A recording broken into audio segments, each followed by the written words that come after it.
There are two things Blake Lively and Justin Baldoni could do right now to either end or at least cool down their very ugly, very expensive, but let's face it, can't look away from it feud. I have a degree in conflict resolution, and looking at the side of this that we, the public, can see, my professional opinion is yikes. In any conflict, whether it's between two celebrities or two nations, there are 5 general outcomes you can expect, essentially ranging from lose-lose to win-win. Right now, Blake and Justin are deep into nobody wins territory and are falling into some classic conflict negotiation pitfalls. Both sides have been stumbling into the sunk cost fallacy, the classic mistake of believing that because you've already invested time and effort and money into something, you have to stick with it, like those shoes you paid too much for but won't get rid of. Here, both parties are building on the same nuclear-level tactics of lawsuits and statements from lawyers instead of deploying other creative options to de-escalate.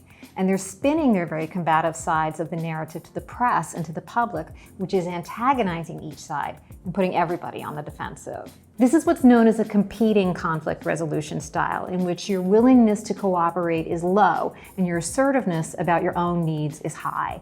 In this case, both sides are going for a scorched earth, winner-takes-all tack. Without knowing every detail here, I am not suggesting that people who have been wronged have to make concessions to their wrongdoers. But what anyone in any dispute needs to be very clear about is, what is your ideal outcome and what would you be willing to accept? In negotiation, we always have to coax out the interests from the positions. The position is usually, you were wrong, you should be financially penalized for that. But the interests may be, I want my name cleared, I want to be able to continue to work, I want to make sure no one else has to go through the same difficult situation that I did.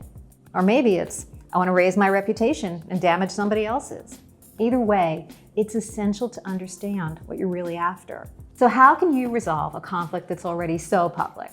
To move in the direction of anything actually being achieved, either or both parties here could do a couple of things. First, and I know this is an unpopular idea in any fight, but one side could consider some form of direct concession or apology. By being human, reaching out and saying, I'd like to own my part of this, yes, maybe that can be weaponized against you, but more likely you're opening up a space for the other side to own theirs. Accountability is not a sign of weakness. It's one of the most effective conflict diffusers we have in our arsenal. Next, move this from being a competing conflict to a collaborative solution. This all started, ironically, with a movie about domestic abuse, and now we have people suing each other for financial damages. Make the stakes about helping survivors, saying that the proceeds from damages could go to a women's shelter or something similar. The lawyers might want to wrap things up a little faster if an altruistic gesture were on the table. The dispute between Lively and Baldoni is, among other things, one over reputational damage. They both said so in their lawsuits. And frankly, neither side is going to fix that for the other.